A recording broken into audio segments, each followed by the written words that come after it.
The reservation was for 7 o'clock.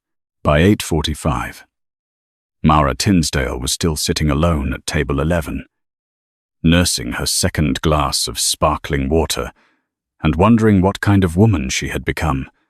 The kind who waited. The restaurant was called Alden & Co. And it was the sort of place where the menus had no prices and the lighting made everyone look 10 years younger and 10 times wealthier. It occupied the entire 14th floor of a glittering tower in the Gold Coast neighborhood of Chicago. And on a Thursday evening in mid-November, every single table was filled, except for the empty chair across from Mara. She had worn the ivory blouse with the pearl buttons, her sister's suggestion, and pulled her dark hair up into something that had taken 40 minutes to look effortless. She had arrived at 6:53, early enough to feel prepared, late enough not to seem desperate. She had smiled at the host, followed him through the warm amber glow of the dining room, and settled herself into the chair with the window view, exactly as the reservation had specified. And then she had waited. The date had been arranged by her colleague Dana, who had described the man only as successful, well-connected, and surprisingly charming once you get past the first impression. Dana had been annoyingly vague about his name and profession, claiming she wanted Mara to experience him without preconceptions. Mara had agreed because it had been 14 months since her last real date, and she was tired of her own excuses. By 8 o'clock, the waiter, a young man named Elliot with sympathetic eyes, had refilled her water 3 times and stopped asking whether she'd like to order. By 8:30, 2 women at the neighboring table had stopped pretending not to look at her. By 8:45, Mara had mentally composed and discarded 17 different texts to Dana, each one more acidic than the last. She was reaching for her purse when the elevator doors at the far end of the room opened. She noticed the reaction before she noticed the man. The way the maître d' straightened. The way a nearby server took a small, instinctive step backward. The way the ambient murmur of the room seemed to dip. Just slightly. As though the temperature had changed. And then she saw him. He was tall, well over 6 feet, with the kind of build that suggested he hadn't gotten it from a gym. Or at least not only from a gym. Dark hair, cut close at the sides and left slightly longer on top. A charcoal suit. No tie. The top button of his white shirt open. Tattoos crept up the left side of his neck. Dark ink. Intricate. The kind that told a story, even when you couldn't read it. His jaw was sharp. His eyes darker than she could determine from across the room. And his expression carried the particular blankness of a man who had never once in his life wondered what others thought of him. He was flanked by 2 men who walked slightly behind him and slightly to either side. And none of the 3 spoke as they crossed the room. He was coming toward table 11. Mara didn't move. She wasn't sure she remembered how. He stopped at the edge of the table, looked down at her, and something shifted in his expression so subtle that she might have imagined it. The 2 men behind him came to a halt and turned outward, facing the room in a way that was quiet but unmistakable. "You're Mara," he said. It wasn't a question. "I am," she said. Her voice came out steadier than she felt. "And you're late." He pulled out the chair across from her and sat, slowly, as though the word late had a different meaning in his vocabulary, not an accusation, not even a statement, just a sound she had made. "I had something to handle," he said, "for nearly 2 hours. "Yes." She looked at him. He looked back. Neither of them blinked. "I almost left," she said. "But you didn't." "No." "Why not?" She had asked herself the same question 7 or 8 times in the past hour. The honest answer was that she didn't fully know some stubborn thread of curiosity, some refusal to let the night be entirely wasted. But she wasn't going to give him that. "I ordered the bread," she said, "and I wanted to see how it ended." Something crossed his face then, not quite a smile, but the precursor to one. Something that lived one layer beneath the surface. He picked up the menu without looking at it and set it back down. "Dominic," he said. "Dominic Caruso." She knew the name. Not well. She wasn't the kind of person who followed that world, but she knew it, the way most people in Chicago knew it. In the same peripheral way you knew about weather systems moving in from the lake as something large, distant, and worth paying attention to. "Dana didn't mention your name," Mara said carefully.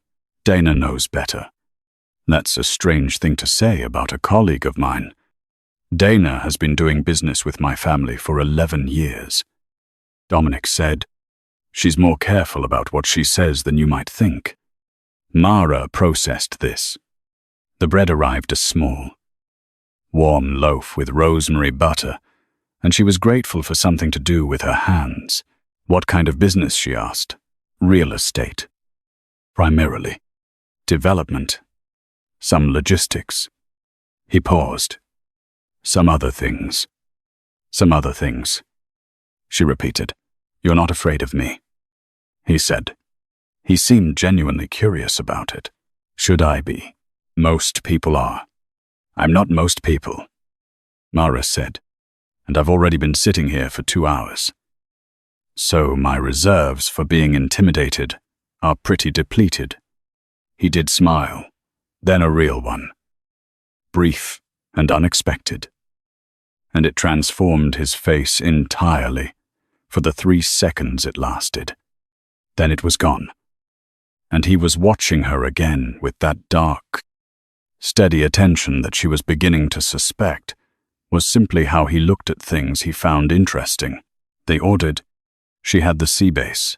He ordered without looking at the menu, reciting his preferences to Elliot, without breaking eye contact with Mara. The 2 men who had arrived with him had positioned themselves near the room's perimeter, and Mara noticed, now, that the other diners had stopped looking at their table, not because they'd lost interest, but because something about the configuration of the evening had made it clear that looking was unwise. "You work in urban planning," Dominic said. "How do you know that?" "Dana told me." "She told you about me, but not you about yourself." "I prefer it that way," he said. "I like to know who I'm sitting across from." "And what did you find out?" "That you have a master's degree from Northwestern. That you've been with the city's planning office for 6 years. That you were engaged once, 3 years ago. And that it ended before it began. That you have a cat named after a jazz musician." He paused. "Miles." Mara set down her fork. "That's a significant amount of research for a blind date," she said. And she was proud of herself for the evenness of her voice. "I don't do anything without research." "Do you see that as a reasonable thing to do to another person?" "I see it as responsible. I see it as invasive." "You're still here," he said. "I'm finishing my dinner." "You're curious." She picked up her fork again.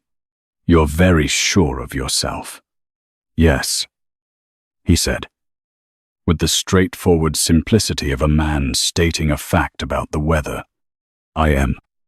The dinner continued. The wine arrived a bottle. She hadn't ordered. That Elliot placed without comment, and it was extraordinary. And she drank it anyway. They talked about the city, about a development project his company was considering on the south waterfront, about the structural problems with the city's approach to zoning in historically industrial neighborhoods. She knew her subject, and she spoke without hedging. And she noticed that he listened the way very few people listened completely.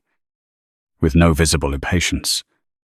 No half attention devoted to formulating his next sentence. It was past 10 when she reached for her bag. "I should get home," she said. He didn't move. "There's something I need to tell you," he said. Something in his voice had changed, still quiet, still controlled, but with an undercurrent she hadn't heard before. "I'm listening," Mara said.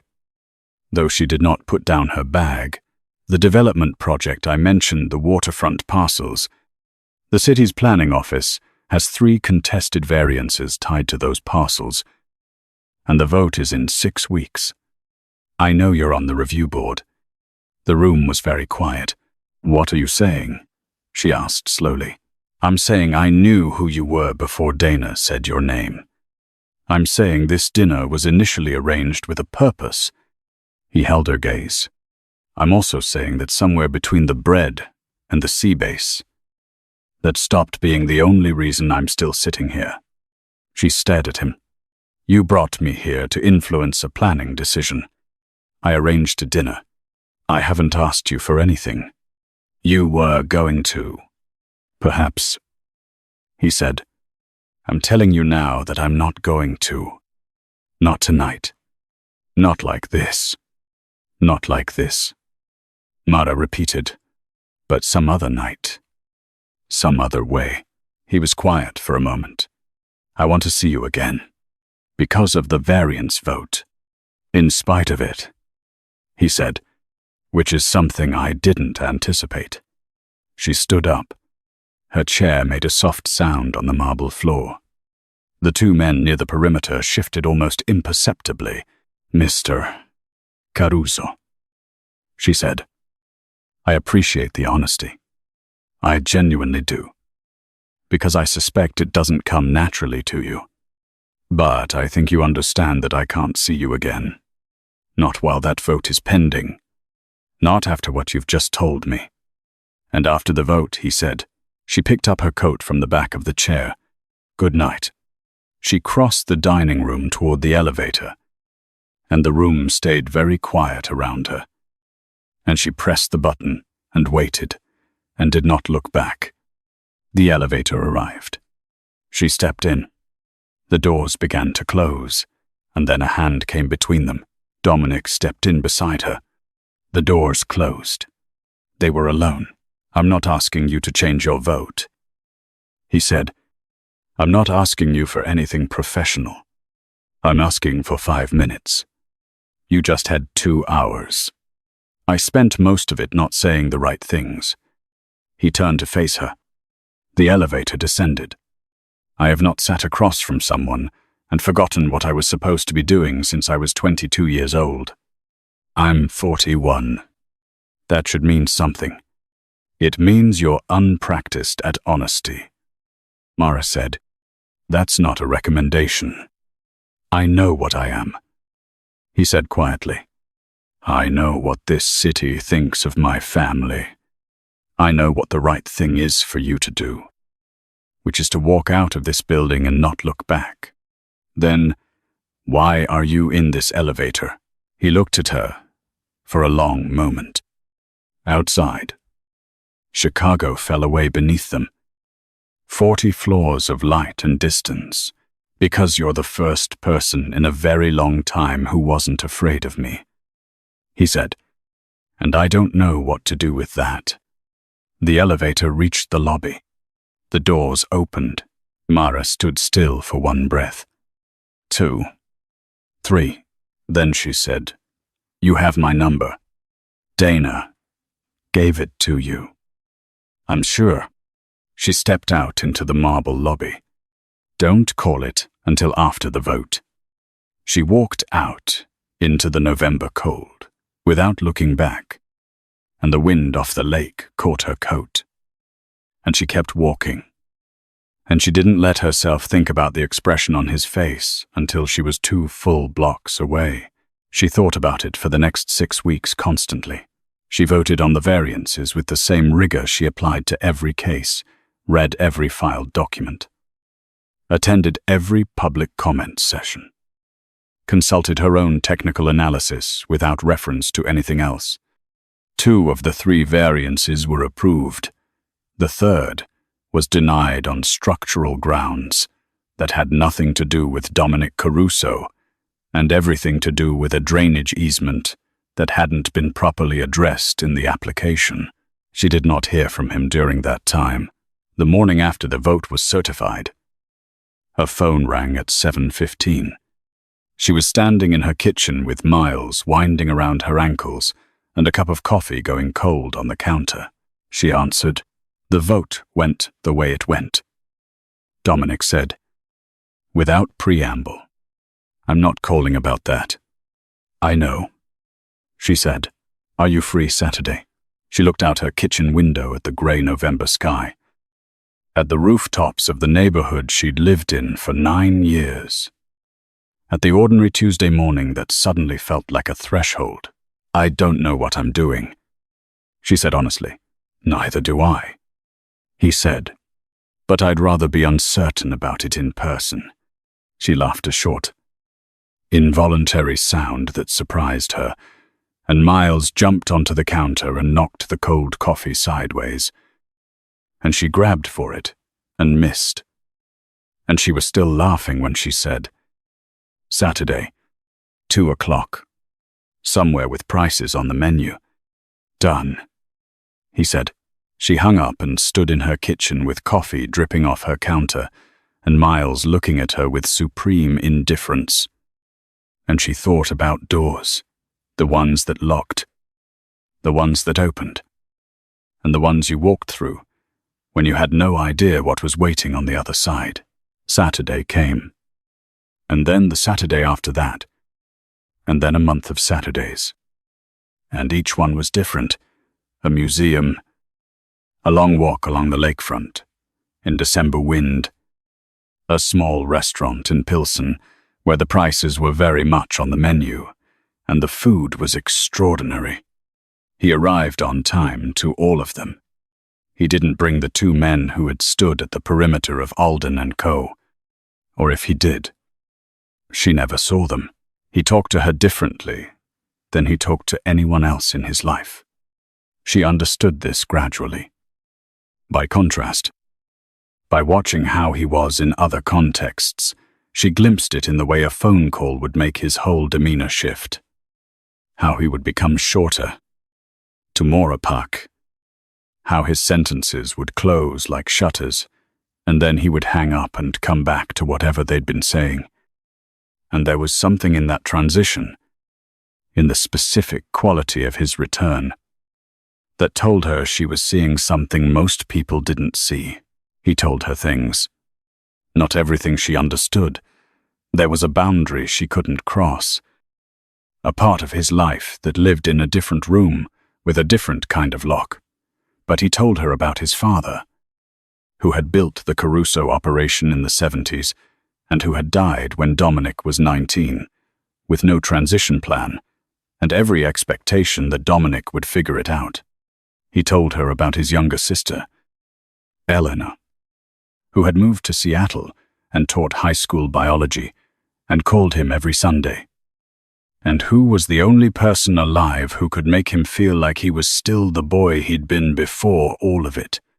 He told her about the city, not the city of parks and planning applications and zoning codes, but the city as infrastructure of relationships, obligation, debts, and promises, a living system with its own logic. She told him about the engagement, the man she'd almost married, the way she'd understood 6 weeks before the wedding that she was building something out of the materials of what she thought she should want rather than what she did. She told him about her mother, who had died when Mara was 27, and who she still, at 34, had not entirely figured out how to miss.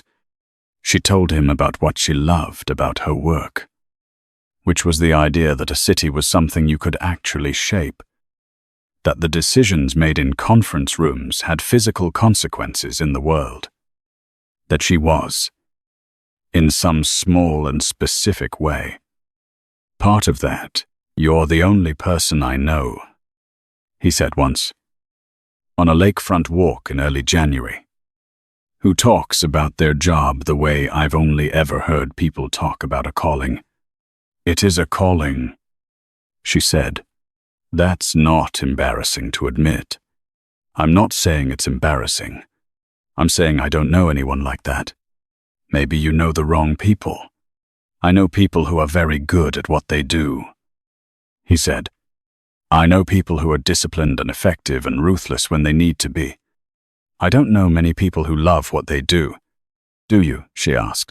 "Love what you do?" He was quiet for a while. The lake was gunmetal and rough, and the wind was serious. "Parts of it," he said finally. "The problem-solving, the ability to protect people I care about." He paused. "Not all of it." "What would you have done?" she asked. "If your father hadn't died when you were 19. "Architecture," he said, without hesitation. She looked at him. "I was going to study architecture," he said. "I was in my first semester. I'd been accepted to IIT. He didn't look at her when he said it. He looked at the lake. "Someone has to build things." She didn't say anything. She reached over and took his hand, and they walked in silence for a while. And the city rose and glittered ahead of them. And she thought about what it meant to be the person who inherited a version of your life rather than the one who chose it. And she thought that in that, at least, they understood each other. The problem arrived in February, in the form of a man named Garrett Finch. Finch was a federal investigator. And he met Mara on a Tuesday morning in the lobby of her office building before she'd reached the security desk. He was polite, carefully dressed, and he had a photograph in an envelope that he showed her without preamble, a photograph taken through what appeared to be a restaurant window, showing the two of them at a small table in Pilsen. "We've been monitoring Dominic Caruso for 18 months, Finch said. "We have reason to believe you may be able to help us." Mara looked at the photograph. She looked at Finch. She asked, very calmly, whether she needed a lawyer before this conversation continued. "You're not being charged with anything," Finch said. "You're not a subject of our investigation." "Then I'd still like a lawyer," she said. "That's not accusation. That's prudence." She went upstairs and called her friend Priya, who was a public defender, and who, in the next 20 minutes, connected her with a colleague who handled this kind of thing. By noon, Mara had been in a second conversation with Finch, this time with representation, and had confirmed exactly nothing, except that she was aware of Dominic Caruso and that she had no information to offer. She called Dominic that evening. "I know," he said. Before she'd finished explaining, "Finch has been speaking to people in my circle for the last month. You didn't tell me. I was hoping it would resolve itself. That's not Dominic. That's not how this works. That's not how things work with me." A long pause. "You're right," he said. "I should have told you. What are they looking for? Things that are older than us," he said. "Things from before. Are they going to find them?" Another silence. Heavier this time. "I have been very careful for a very long time," he said. "But I was not always careful. And some things don't disappear no matter how careful you are afterward." Mara sat with that. "I need to know," she said, "whether being in your life puts me at risk. Not career risk. Personal risk. I need an honest answer." "The honest answer," he said slowly, "is that I don't know. I have never brought anyone into my personal life who wasn't already part of the other parts of my life. You're different. I don't have a roadmap. Then I need you to build one," she said, quickly. Mara, I'm not running, she said. I want you to understand that I'm not saying this is over. I'm saying I need you to tell me the truth about what I'm walking into. Because I will not be managed. Not by a federal investigator, and not by you. He was quiet for a long time. All right, he said. They met the following Saturday. Not a restaurant this time. Not the lakefront. But his apartment. A spare and serious space on the 32nd floor with floor-to-ceiling windows and almost no decoration except for a set of architectural drawings pinned above his desk. Large-scale and detailed. A building design that she understood. From the draftsmanship. He had done himself, he told her. Not everything she understood. Some things were not his alone to tell. But enough. Enough for her to understand the shape of what his family had built and what he had spent the last 12 years trying to transform. Slowly. From the inside. Without losing the people who depended on it, or the infrastructure that kept them safe. It was not a clean story. She had not expected it to be. When he was done. She sat quietly for a while. And Miles was at home 3 miles away, and the city outside the window was doing what the city always did. Indifferent and infinite. I'm not going to help the investigation, she said finally. Not because of you, because I genuinely don't have anything to offer. But I also can't be a liability to you.